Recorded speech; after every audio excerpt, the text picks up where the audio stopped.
Tell me about your first spins out here back from injury. I feel great to be out here again. It's always kind of like one of the biggest things on all of our minds when we kind of have to go into the therapy room is like how quickly we could come back. But it felt good.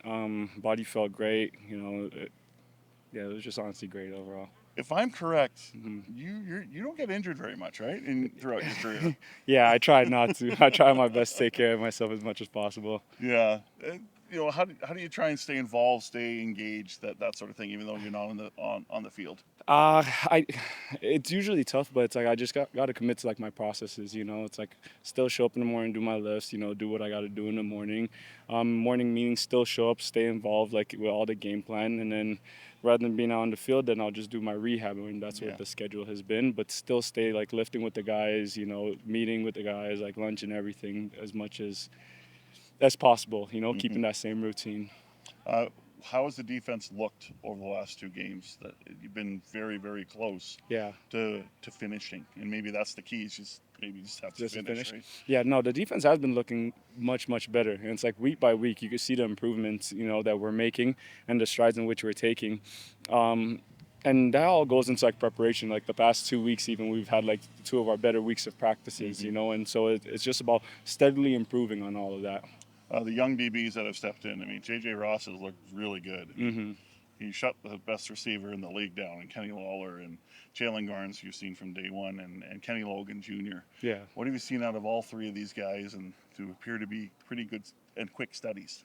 Well, like right off the bat, it was you could see that they all had the ability to play at a very high level very quickly, and credit to all three of them because not just like physically but like mentally, and they're in their books. They study a lot, They study the playbook, they got it quickly, and so that helps, when you get on the field as a young guy. So credit to them because they're not just sharp physically, but they also stay on top of like the mental preparation too.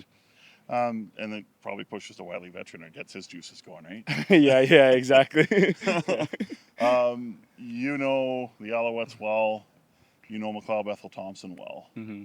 Is it obvious that you have to expect they're going to have a better outing on Friday?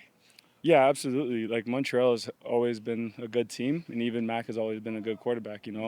Last week, just like for every other team, they probably had a down week like everyone does. But we expect them to come out, swinging full force. Yeah. How do you keep the process the same? Because we hear this in sports a lot. We're process oriented. We're not results oriented. Even though the results are disappointing, how do you separate the two so the 1 in 6 doesn't seep into the process? I guess what I'm saying. It's kind of like that next play mentality, Right. right? Next play, next game, next day mentality is just the next one. That's it. And then just remembering, okay, with the next one, recommit yourself to the details.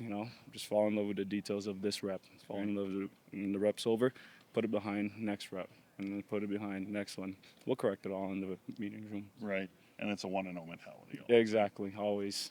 Good. Always. All right. Awesome. Thanks, Royce. Thanks, Betty.